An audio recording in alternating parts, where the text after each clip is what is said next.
বিশ্বনবী যখন 15 কিংবা 20 বয়স, কোনো বর্ণনায় এসেছে 15, কোনো বর্ণনায় 20, তখন তিনি একটা ছাত্র সংগঠন করেছিলেন, ইয়াং স্টারদের একটা অর্গানাইজেশন করেছিলেন। ওটার নাম তিনি দিয়েছিলেন হালাফুল ফুদুল।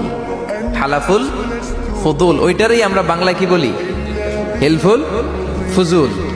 হালাফ মানে শপথ, oath, we take an oath in the name of Allah. আল্লাহর নামে শপথ নেয়ারে বলে হালাফ। আর ফাদিলা, ফাদলুন, এগুলোর প্লুরাল হচ্ছে ফুদুল। ফুদুল মানে ভালো কাজ।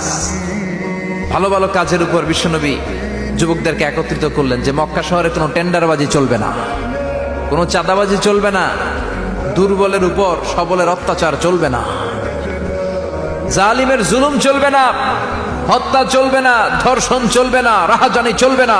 মক্কা শহরটারে শান্তির শহর বানাতে হবে। যুবকরা এই দায়িত্ব কাঁধে নিয়েছে। কারা? মুরব্বীরা না, যুবকরা।